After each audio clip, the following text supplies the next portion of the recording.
बच्चों लोग इस क्वेश्चन में आपके पास एक आश्वासन दिया हुआ है और इसमें बोला हुआ है sucrose is a disaccharides and non reducing in sugar. तो ध्यान देंगे, आपके सामने सुक्रोज का फिगर मैं दे रहा हूं आपको। तो सुक्रोज में क्या होता है बच्चों लोग, आपके पास डाइसैकेराइड होता है, ये बना होता है अल्फा डी ग्लूकोज से एंड बीटा डी फ्रुक्टोज से बना होता है और ये आपस में ग्लूकोज के 0.1 से और फ्रुक्टोज के 0.2 से लिंक होता है थ्रू अल्फा ग्लाइकोसाइडिक लिंकेज, यानी इसका टाइप होता है अल्फा टाइप का। चेक। तो ये रहा अपना 0.1 प्लस जो है ग्लूकोज सुक्रोज में, ध्यान देना इसमें ये होता है नॉन रिड्यूसिंग। तो डाइसैकेराइड्स में दो ही ऐसा डाइसैकेराइड होता है, एक होता है सुक्रोज एंड होता है ट्रीहेलोज, जो होता है नॉन रिड्यूसिंग सुक्रोज एंड ट्रीहेलोज। तो सुक्रोज क्या होता है बच्चों लोग, नॉन रिड्यूसिंग। इसका रीजन बोला गया कि इसमें कहीं भी हेमिस्टर लिंक नहीं है, यानी सी पे जिस सी पे OH होगा उसी सी पे O और C का कनेक्शन नहीं दिखेगा आपको, यानी इसको बोलते हैं हेमिस्टर लिंक। ए सुक्रोज में एब्सेंट होता है। ठीक, यानी पहला जो असर्शन है करेक्ट होगा। रीजन बोला गया है sucrose involve glycosidic linkage between C1 of beta glucose and C2 of alpha fructose. तो ध्यान ना, यहाँ पे ग्लूकोज अल्फा है और बीटा फ्रुक्टोज है, इसका मतलब ये जो रीजन है गलत है। ठीक है, असर्शन करेक्ट है, रीजन रॉन्ग है, यानी ऑप्शन जो बी होगा करेक्ट। तो बच्चों लोग इस तरह के क्वेश्चन के एनालिसिस के लिए और इतने अच्छे एक्सप्लेनेशन के लिए हमारे साथ बने रहें। मिलते हैं हम लोग अगले क्वेश्चन में। बच्चों लोग इस क्वेश्चन में आपसे पूछा गया कि हाइड्रोलाइसिस ऑफ सुक्रोज जब हम करते हैं तो हमको क्या मिलता है। तो ध्यान देना, इस क्वेश्चन को सॉल्व करने के लिए पहले हम लोग को देखना पड़ेगा कि सुक्रोज का स्ट्रक्चर कैसा होता है। तो ध्यान देंगे, सुक्रोज में अल्फा डी ग्लूकोज होता है एंड बीटा डी फ्रुक्टोज होता है। प्लस ध्यान देना, इसमें जो ग्लूकोज होता है वो होता है डेक्स्ट्रो रोटेटरी, यानी लाइट को राइट घुमाता है, यहाँ पे प्लस सिंबल यूज रहेगा। और जो फ्रुक्टोज होता है लीवो रोटेटरी, यानी यहाँ आपके प्लेन पूरा लाइट को लेफ्ट में घुमाता है, उसके लिए हम लोग माइनस साइन यूज करते हैं। ठीक है, तो यहाँ L लिख सकते हैं, यहाँ पे हम लोग D लिख सकते हैं। तो जो आपको हाइड्रोलाइसिस के बाद जो ग्लूकोज मिलने वाला है वो प्लस साइन में होगा, यानी उसका रोटेशन राइट के साइड होने वाला है, और जो फ्रुक्टोज मिलेगा उसका रोटेशन लेफ्ट होगा, यानी माइनस साइन होगा। अब ध्यान देंगे तो ऑप्शन जो होगा आप देखोगे अल्फा डी ग्लूकोज पॉजिटिव कहाँ दिख रहा है और बीटा डी फ्रुक्टोज माइनस कहाँ दिख रहा है, तो ऑप्शन बी में। तो आपका ऑप्शन बी क्या होगा, करेक्ट होगा। तो इस तरह के क्वेश्चन के सॉल्यूशन के लिए और उसके सिंप्लीफाइड एक्सप्लेनेशन के लिए हमारे साथ बने रहें। मिलते हैं हम लोग अगले क्वेश्चन में। बच्चों लोग ध्यान देना, इस क्वेश्चन में आपसे पूछ रहा है कि गिवन कंपाउंड में से किस में बीटा ग्लाइकोसाइडिक लिंकेज होगा between carbon C1 to C4। तो ध्यान देंगे, इन सारे का हम स्ट्रक्चर को देखते हैं। तो जो माल्टोज होता है, माल्टोज में क्या होता है 0.1 और 4 में अल्फा ग्लाइकोसाइडिक लिंकेज है, अल्फा टाइप का ग्लाइकोसाइडिक लिंकेज होगा। सुक्रोज में भी क्या होता है, कार्बन नंबर 0.1 पे एंड कार्बन 2 पे आपका अल्फा टाइप का ग्लाइकोसाइडिक लिंकेज होता है। लैक्टोज में क्या होता है बच्चों लोग, लैक्टोज में भी आपका ग्लैक्टोज और ग्लूकोज, ग्लैक्टोज का कार्बन नंबर 1 पॉइंट और ग्लूकोज का 4 पॉइंट पे बीटा ग्लाइकोसाइडिक लिंकेज होगा। ठीक है, बाकी अमाइलोज में क्या होता है 0.1 to 4, अमाइलोज बेसिकली क्या है, एक पॉलीसैकेराइड्स का एग्जांपल है, और इसमें क्या होता है आपका ग्लूकोज जो होता है 1 और 4 पॉइंट पे अल्फा ग्लाइकोसाइडिक लिंकेज से लिंक होगा। तो हमारे क्वेश्चन का डिमांड क्या था कि कार्बन नंबर 1 और 4 पॉइंट पे लिंकेज होना चाहिए, और जो ग्लाइकोसाइडिक लिंकेज होना चाहिए वो क्या होना चाहिए बच्चों लोग, होना चाहिए बीटा ग्लाइकोसाइडिक, जो कि आपको मिलेगा कहाँ बच्चों लोग, लैक्टोज में। यानी आप देखोगे तो इस क्वेश्चन का जो करेक्ट आंसर होगा ये होगा ऑप्शन सी। तो बच्चों लोग इस तरह के क्वेश्चन के सॉल्यूशंस के लिए हमारे साथ जुड़े रहें और इस तरह के सिंपल एंड इंटरेक्टिव सॉल्यूशंस के लिए हमारे साथ फर्दर कनेक्टेड रहें। मिलते हैं हम लोग अगले क्वेश्चन में। बच्चों लोग ध्यान देना, इस क्वेश्चन में आपसे पूछ रहा है कि इसमें से कौन सा स्टेटमेंट इनकरेक्ट होगा। तो ध्यान देना, पहला स्टेटमेंट है beta glycosidic linkage max cellulose polymer. तो ध्यान देंगे, अगर हम सेलुलोज का फिगर देखते हैं तो सेलुलोज में होता क्या है, तो सेलुलोज देखो यहाँ पे दिया हुआ है, तो इसमें होता क्या है कि जो भी आपका ग्लूकोज है वो 0.1 और 4 पे बीटा ग्लाइकोसाइडिक लिंकेज से जुड़ा होता है। सेलुलोज में बीटा ग्लाइकोसाइडिक लिंकेज होता है, लिखा भी हुआ है आपके पास एनसीईआरटी के डायग्राम में, यानी आपका पहला स्टेटमेंट करेक्ट होगा। अगला है ग्लाइकोजिन इज एनिमल स्टार्च, ये भी करेक्ट होता है, स्ट्रेट फॉरवर्ड ये स्टेटमेंट है जो एनसीईआरटी में लिखा हुआ है। Starch is polymer of alpha D glucose, ये भी सही है। तो ध्यान देना, आप जो स्टार्च को देखते हो ना, तो स्टार्च में बेसिकली क्या होता है, स्टार्च में दो कंपोनेंट होता है, अमाइलोजिन अमाइलोपेक्टिन। दोनों में क्या होता है, आपका अल्फा डी ग्लूकोज आपस में लिंक होता है अल्फा ग्लाइकोसाइडिक लिंकेज से 0.1 और 0.4 पे, ठीक है। तो इसमें ग्लाइकोसाइडिक लिंकेज क्या होता होगा, अल्फा टाइप का स्टार्च में, तो पॉलीमर होता है, ये भी सही स्टेटमेंट रहेगा। अगला बोला गया है amylose is a branch chain polymer of glucose. तो ध्यान ना, ग्लूकोज से बनता स्टार्च, ठीक है, पॉलीमर। अब स्टार्च के अंदर दो कंपोनेंट होता है, एक होता है अमाइलोपेक्टिन और एक होता है amylose. Amylose basically linear polymer होता है, इसमें more than 200 units of glucose particle attach होते हैं, बट ये आपका लीनियर पॉलीमर होगा। तो आपके स्टेटमेंट में दिया हुआ है कि ये जो पॉलीमर है वो ब्रांच है अमाइलोज, जो कि गलत है, यानी आपका स्टेटमेंट जो डी होगा वो होगा इनकरेक्ट। तो बच्चों लोग इस तरह के सिंप्लीफाइड एक्सप्लेनेशन के लिए हमारे साथ जुड़े रहें।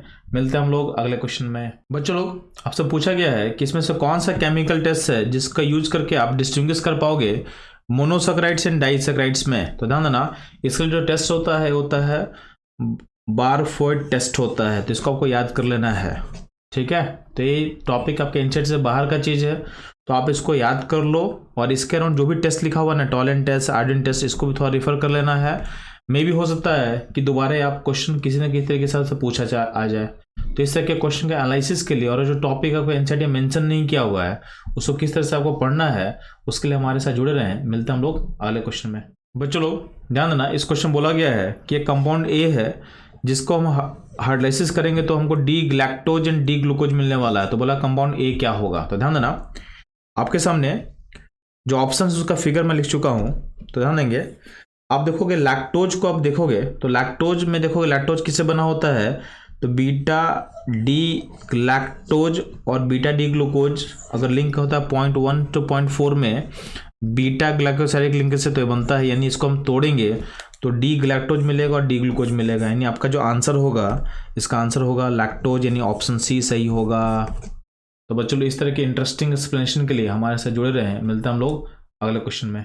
बच्चों लोग ध्यान देना, इस क्वेश्चन में आपके पास सामने सुक्रोज के हाइड्रोलाइसिस प्रोसेस में जो एंजाइम यूज ए होता है, एक एंजाइम ए यूज होता है जिसका यूज करके सुक्रोज ब्रेक करता है ग्लूकोज एंड फ्रुक्टोज में, और ग्लूकोज जो फर्दर एंजाइम बी के साथ जब पार्टिसिपेट करेगा तो बनाता है इथेनॉल। तो बोला गया एंजाइम ए और बी क्या होता है, ध्यान ना, एंजाइम ए होता है इन्वर्टेज और बी होता है जाइमेज, यानी आपका जो ऑप्शन ए होगा करेक्ट, ठीक है बच्चों लोग।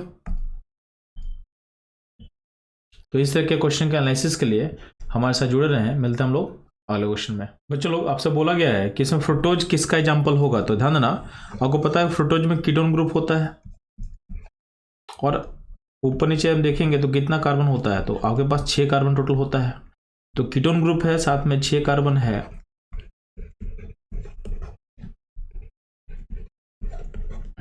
इसका मतलब इसको हम कीटोन तो बोलेंगे, साथ में चूंकि 6 कार्बन तो उसमें हेक्सोज वर्ड यूज करेंगे, यानी इसका नाम होगा कीटोहेक्सोज, यानी क्या होगा, ऑप्शन ए आपके लिए करेक्ट होगा। तो बच्चों इस तरह के क्वेश्चन के लिए हमारे साथ जुड़े रहे। मिलते हैं हम लोग अगले क्वेश्चन में। बच्चों लोग इस क्वेश्चन में क्या दिया हुआ है, आपके पास एक नॉन रिड्यूसिंग शुगर ए दिया हुआ है जिसके हाइड्रोलाइसिस करने पे हमको 2 रिड्यूसिंग शुगर मोनोसैकेराइड्स मिलता है। तो ध्यान देना, इसका मतलब जो आपका ए होगा डाइसैकेराइड्स, क्योंकि ए को ब्रेक करने पे 2 मोनोसैकेराइड मिल रहा है, तो ए को ब्रेक करने पे अगर 2 मोनोसैकेराइड मिलता है मतलब आपका ए होगा डाइसैकेराइड्स, ठीक है। अब डाइसैकेराइड में नॉन रिड्यूसिंग कौन होता है, तो आपको पता होना चाहिए 2 ही डाइसैकेराइड होते हैं जो कि नॉन रिड्यूसिंग होते हैं, या तो सुक्रोज होगा या तो ट्री हेलोज होगा। अब जो ट्री हेलोज है वो नॉर्मली आपके एनसीईआरटी में नहीं दिया हुआ है। आपके बायोलॉजी के एनसीईआरटी मिल जाएगा, बट केमिस्ट्री के एनसीईआरटी में चीज़ नहीं दिया हुआ है। तो हमारा पॉइंट आउट हम लोग करते हैं, तो नॉन रिड्यूसिंग शुगर में सुक्रोज हो सकता है। इसके अलावा जितना ही मोनोसैकराइड्स होते हैं सारा सारा क्या होता है, रिड्यूसिंग होते हैं। तो ऑल मोनोसैकराइड्स आर रिड्यूसिंग। तो अगर ऑप्शन देखेंगे तो ध्यान देना, सुक्रोज को ब्रेक करेंगे तो क्या मिलेगा, ग्लूकोज मिलेगा और फ्रुक्टोज मिलेगा। तो सुक्रोज होता है नॉन रिड्यूसिंग, और जो ग्लूकोज फ्रुक्टोज मिलेगा क्या होगा, रिड्यूसिंग होगा। यानी आपका करेक्ट ऑप्शन क्या होगा, सुक्रोज होगा। ठीक है। अब सुक्रोज नॉन रिड्यूसिंग क्यों होता है, क्योंकि इसमें हेमिस्टर लिंक नहीं होता है। वहीं आप देखोगे तो लैक्टोज में इस पॉइंट पे आपके पास कार्बन, जिस कार्बन पे OH है वही कार्बन OC से जुड़ा हुआ है, दिख रहा होगा आपको इस पॉइंट में, इधर साइड में। यानी इसके पास हेमिस्टर लिंक है आपके पास इस लैक्टोज मॉलिक्यूल में। तो हेमिस्टर लिंक जो होता है वो सिस्टम को क्या बनाता है बच्चों लोग, रिड्यूसिंग बनाता है। यानी लैक्टोज रिड्यूसिंग होगा और सुक्रोज क्या होगा, नॉन रिड्यूसिंग होगा। इसलिए अपना जो ऑप्शन था वो था सुक्रोज। तो बच्चों लोग इस तरह के इंटरेस्टिंग क्वेश्चन के एक्सप्लेनेशन के लिए हमारे साथ बने रहें। मिलते हैं हम लोग अगले क्वेश्चन में। बच्चों लोग इस क्वेश्चन में आपसे पूछ क्या रहा है, what is the glycosidic linkage between galactose and glucose in the lactose. तो ध्यान देना, लैक्टोज का फिगर आपके सामने है। तो लैक्टोज का फिगर में बीटा डी ग्लैक्टोज और बीटा डी ग्लूकोज 0.1 और 4 पे बीटा ग्लाइकोसाइडिक लिंकेज से जुड़ा रहता है। ठीक है। तो अगर ऑप्शन देखोगे तो 0.1 और 4 में लिंक होता है, और किस टाइप का होता है, तो होता है आपका 0.1 किसका, 0.1 है ग्लैक्टोज का, और 0.4 किसके लिए, किसका बच्चों लोग, ग्लूकोज का। तो 0.1 जो होगा वो होगा ग्लैक्टोज का और 0.4 होगा ग्लूकोज का। यानी ऑप्शन जो डी होगा आपके लिए करेक्ट ऑप्शन। तो इस तरह के इंटरेस्टिंग एक्सप्लेनेशन के लिए हमारे साथ जुड़े रहें। मिलते हैं हम लोग अगले क्वेश्चन में। बच्चों लोग इस क्वेश्चन में आपसे पूछा जा रहा है, what is the correct structure of alpha anomer of maltose. ध्यान ना, जो अल्फा एनोमर ऑफ माल्टोज होता है उसमें 2 अल्फा डी ग्लूकोज होते हैं और वो लिंक होते हैं 1,4 पॉइंट पे थ्रू अल्फा ग्लाइकोसाइडिक लिंकेज। तो इस फिगर से आपका देखना ऑप्शन डी का जो फिगर होगा मैच कर रहा होगा। ठीक है। तो ये था आपके अल्फा एनोमर ऑफ माल्टोज का स्ट्रक्चर। तो इस तरह के इंटरेक्टिव एक्सप्लेनेशन के लिए हमारे साथ बने रहें। मिलते हैं हम लोग अगले क्वेश्चन में। बच्चों लोग इस क्वेश्चन में क्या पूछा जा रहा है आपसे, आपके पास लिस्ट 1 है और लिस्ट 2 है, दोनों को करेक्ट मैच में डालना है। तो ध्यान देना, आपके पास लिस्ट 1 में ऑप्शन ए में सुक्रोज है। अब ध्यान देना, सुक्रोज जो डाइसैकराइड होता है उसमें कौन कौन से मोनोसैकराइड्स होते हैं। तो आपके सामने इस सुक्रोज का फिगर आपको दिख रहा होगा। इसमें अल्फा डी ग्लूकोज होता है एंड बीटा डी फ्रुक्टोज होता है, और दोनों 0.1 एंड 0.2 पे आपस में अल्फा ग्लाइकोसाइडिक लिंकेज से कनेक्टेड होते हैं। तो ए के लिए कौन सा मैच सही होगा, तो ए के लिए 2 होगा, alpha D glucose and beta D fructose. ठीक है। नेक्स्ट जो है लैक्टोज, लैक्टोज के लिए क्या होगा बच्चों लोग, तो लैक्टोज ध्यान देना, लैक्टोज में beta D galactose and beta D glucose link होता है 1 और 4 पोजीशन में थ्रू बीटा ग्लाइकोसाइडिक लिंकेज। तो लैक्टोज में क्या होगा, beta D galactose and beta D glucose. तो ये बी के लिए 1 सही होगा। बात करते हैं सी, तो माल्टोज ध्यान देना, माल्टोज का फिगर आपके सामने है। तो माल्टोज में अल्फा डी ग्लूकोज आपस में 0.14 से कनेक्टेड होता है थ्रू अल्फा ग्लाइकोसाइडिक लिंकेज। ठीक है। तो माल्टोज के लिए ऑप्शन होगा 3, यानी ए के लिए 2, बी के लिए 1 एंड सी के लिए 3। तो आपका जो करेक्ट ऑप्शन होगा बच्चों लोग ये होगा ऑप्शन डी। तो बच्चों लोग इस तरह के इंटरेक्टिव एक्सप्लेनेशन के लिए हमारे साथ बने रहें। मिलते हैं हम लोग अगले क्वेश्चन में। बच्चों लोग इस क्वेश्चन में आपसे पूछा गया है, सेलिवानॉफ टेस्ट एंड जेनथेप्रोटिक टेस्ट जो है किसके आइडेंटिफिकेशन में यूज होता है। तो आपको ब्लैंक्स फिलअप करना था। ध्यान देना, जो सेलिवानॉफ टेस्ट जो होता है बच्चों लोग, एक कीटोज एंड अल्डोज शुगर को डिफ्रेंशिएट किया जाता है। ठीक है। और जन प्रोटीक टेस्ट का जो हम लोग यूज करते हैं, जो सॉल्युबल प्रोटीन्स होते हैं उसको डिटेक्ट करने के लिए इसका यूज किया जाता है। यानी आपका जो करेक्ट ऑप्शन होगा जन प्रोटीक के लिए प्रोटीन्स होगा, एंड सेलिवानोव के लिए क्या होगा, कीटोज होगा। यानी आपका जो ऑप्शन बी होगा ये होगा करेक्ट। बच्चों लोग इस तरह के क्वेश्चन के एनालिसिस के लिए हमारे साथ बने रहे। मिलते हैं हम लोग अगले क्वेश्चन में। बच्चों लोग इस क्वेश्चन में आपसे पूछा जा रहा है कि इनमें से कौन सा फाइब्रस प्रोटीन का एग्जाम्पल नहीं है। तो ध्यान देंगे, जो अल्बुमिन होता है, अल्बुमिन ये जो होता है एक ग्लोबुलर प्रोटीन का एग्जाम्पल होता है, तो ये फाइब्रस का एग्जाम्पल तो नहीं होगा। तो ऑप्शन बी इसका करेक्ट होगा। तो बच्चों लोग मिलते हैं हम लोग अगले क्वेश्चन में। बच्चों लोग इस क्वेश्चन में पूछा जा रहा है कि सेकेंडरी स्ट्रक्चर ऑफ प्रोटीन को स्टेबलाइज करने के लिए कौन सा रिस्पॉन्सिबल होगा। तो पता है सेकेंडरी स्ट्रक्चर में क्या होता है बच्चों लोग, या तो होगा अल्फा हेलिकल शेप होगा, या तो बीटा प्लेटेड शीट स्ट्रक्चर होता है, और इन दोनों का स्टेबिलिटी के लिए रिस्पॉन्सिबल होता है हाइड्रोजन बॉन्ड। तो ऑप्शन सी जो होगा ये होगा करेक्ट।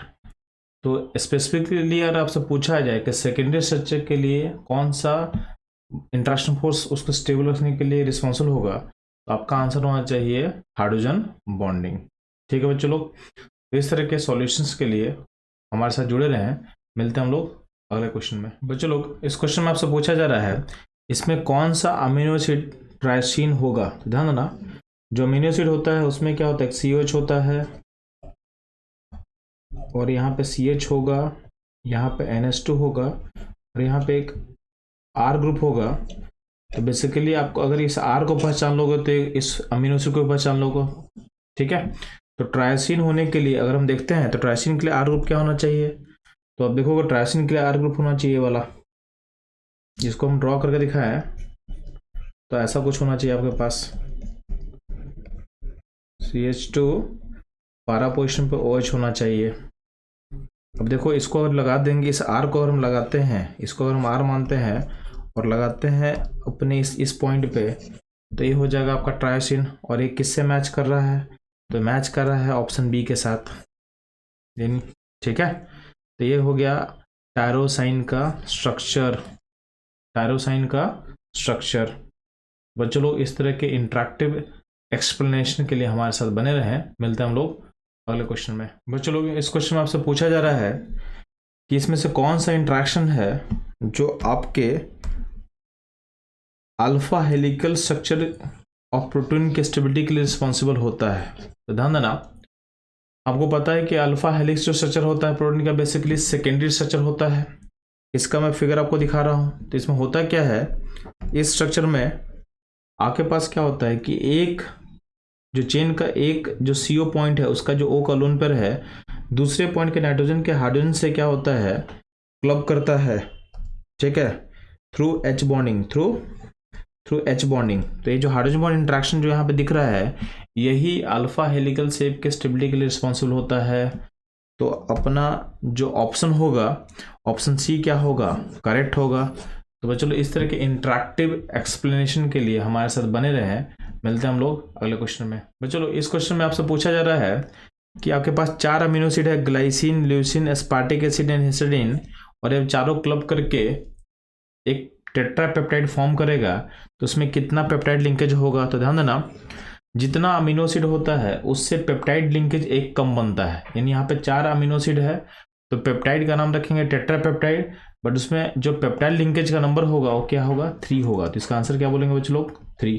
तो सिंपल कॉन्सेप्ट था, जितना भी अमीनो एसिड होगा उससे एक कम यानी 1 लेस बनाना आपको पेप्टाइड लिंकेज।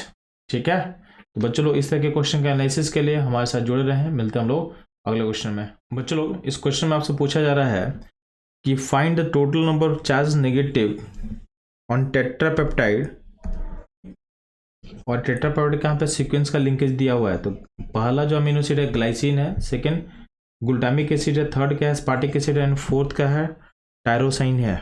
ठीक है, तो फोर्थ क्या है टायरोसिन है।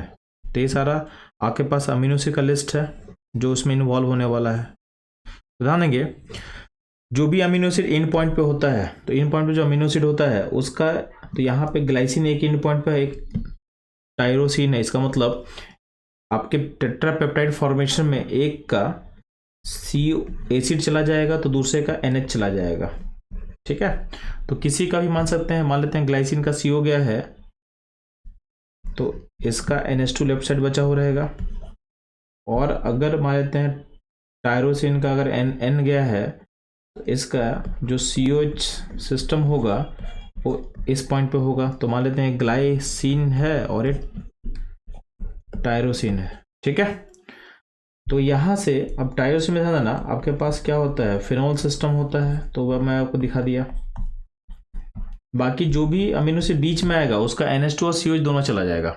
इन जो भी अमीनो एसिड बीच में आने वाला है उसका जो एसिड ग्रुप है उसका OH हट चुका होगा, और जो NH2 ग्रुप है उसका H हट चुका होगा, ठीक है। तो यहाँ से आप H निकाल देंगे, यहाँ से आप OH निकाल देंगे, और यहाँ पे R होगा। तो बीच वाले में जो भी अमीनो एसिड है यानी ग्लूटामिक एसिड और एस्पार्टिक एसिड दोनों का एसिड ग्रुप खत्म हो चुका होगा। तो बचा क्या होगा, लेकिन ध्यान देना जो ग्लूटामिक एसिड होता है और जो एस्पार्टिक एसिड होता है दोनों के R वाले पार्ट में एक एसिड होता है।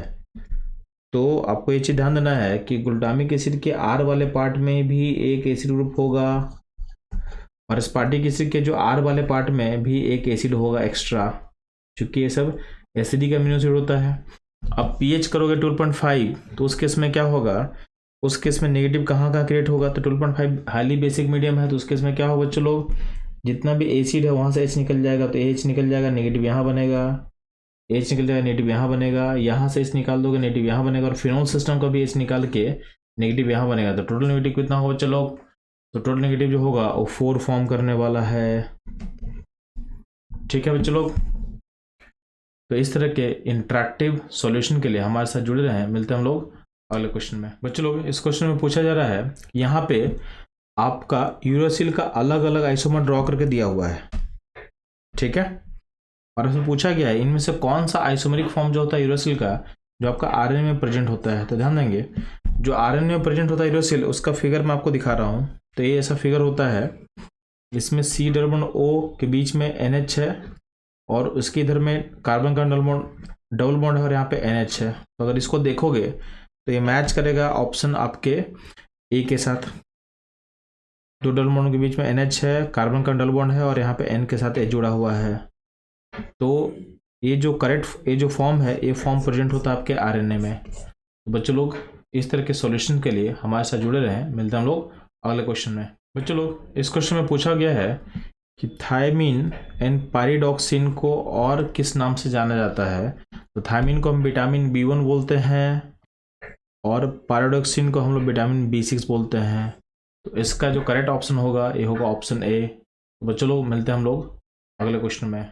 बच्चों लोग इस क्वेश्चन में से पूछा जा रहा है कौन सा स्ट्रक्चर जो करेक्ट होगा साइटोसिन के लिए। तो ध्यान देना आपको साइटोसिन का मैं फिगर दिखा रहा हूँ, तो ये हो आपका साइटोसिन का फिगर, ठीक है। अब इस फिगर से आप देखोगे तो कौन सा फिगर आपका मैच कर रहा है। अब देखना इस फिगर से आपका जो B फिगर है, B नंबर जो फिगर है वो आपका मैच कर रहा है, यानी इसका मतलब आपका B जो होगा वो होगा करेक्ट स्ट्रक्चर ऑफ साइटोसिन।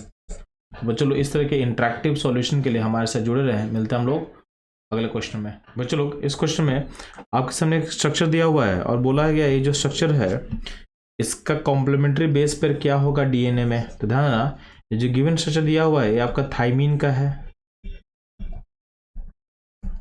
और थायमिन का कॉम्प्लीमेंट्री पेयरिंग किसके साथ होता है, तो होता है एडेनाइन के साथ। T लिंक होता है A के साथ विथ डबल H बॉन्ड के साथ, ठीक है। तो इसका कॉम्प्लीमेंट्री बेस पर कौन सा होगा, एडेनाइन, यानी ऑप्शन D क्या होगा, करेक्ट होगा। तो बेसिकली आपको सारे जो भी बेसिस हैं आपके DNA RNA में उसको आपको याद कर लेना है, क्योंकि इससे क्वेश्चन फ्रिक्वेंटली पूछा जा रहा है। तो ये आपके लिए बहुत इंपॉर्टेंट टॉपिक बन के आया हुआ है, और इस तरह के क्वेश्चन के एनालिसिस के लिए हमारे साथ बने रहेंगे। मिलते हैं हम लोग अगले क्वेश्चन में। बच्चों लोग इस क्वेश्चन में आपसे पूछा जा रहा है कि कौन सा पेयर ऑफ विटामिन हमारे बॉडी में लंबे टाइम के लिए स्टोर होता है। तो जो विटामिन फैट सोल्यूबल होते हैं, फैट सोल्यूबल हमारे बॉडी में लंबे टाइम के लिए स्टोर होते हैं। तो विटामिन A और D दोनों फैट सोल्यूबल विटामिन हैं, तो हमारे बॉडी में लंबे टाइम के लिए स्टोर होंगे। बाकी ध्यान देना ascorbic acid basically vitamin C है, और थायमिन बेसिकली बच्चों लोग विटामिन B है। तो विटामिन B और C बेसिकली क्या होता है, वाटर सोल्यूबल होता है, तो ए आपके बॉडी में लंबे टाइम तक स्टोर नहीं करता। तो हर ऑप्शन में कहीं ना कहीं आपका विटामिन बी या फिर सी मेंशन किया हुआ है। तो अगर आपसे पूछा कि दोनों पेयर जो है लंबे टाइम तक स्टोर होना चाहिए, इसका मतलब दोनों क्या होना चाहिए, दोनों आपका फैट सोल्यूबल होना चाहिए। तो आपका जो करेक्ट ऑप्शन होगा ऑप्शन ए, यानी विटामिन ए एंड डी ये दोनों लंबे टाइम के लिए आपके बॉडी में स्टोर होंगे, क्योंकि वाटर सोल्यूबल नहीं होते हैं फैट सोल्यूबल। तो बच्चों लोग इस तरह के क्वेश्चन के एनालिसिस के लिए हमारे साथ बने रहें। मिलते हैं हम लोग अगले क्वेश्चन में। बच्चों लोग विटामिन के जो होता है हमारे ब्लड क्लोटिंग में हेल्प करता है। तो अगर विटामिन के का डिफिशियंसी अगर होगा तो हमारा ब्लड का जो क्लोटिंग टाइम क्या होता है वो क्या होगा बच्चों लोग, वो इंक्रीज कर जाएगा, यानी आपका ब्लड जो क्लोट है वो जल्दी नहीं होगा। ठीक है, तो बच्चों लोग इस तरह के क्वेश्चन के लिए हमारे साथ जुड़े रहें। मिलते हैं हम लोग अगले क्वेश्चन में। बच्चों लोग इस क्वेश्चन पूछ रहा है कि कौन सा विटामिन हेल्पफुल होता है आपके डिलेइंग इन ब्लड क्लोटिंग में। तो आपको पता है कि ब्लड क्लोटिंग है वो जल्दी करना है तो विटामिन के मेरे को हेल्प करता है। ठीक है, लेकिन यहाँ पे पूछा गया है कि ब्लड क्लोटिंग को हमको डिले करना है तो कौन सा विटामिन हमको हेल्प करेगा। इसके लिए ऑप्शन होगा डी, विटामिन ई जो है आपके ब्लड क्लोटिंग प्रोसेस को क्या करता है, डिले करता है। तो बच्चों लोग इस तरह के क्वेश्चन के एनालिसिस के लिए हमारे साथ बने रहें। मिलते हैं हम लोग अगले क्वेश्चन में।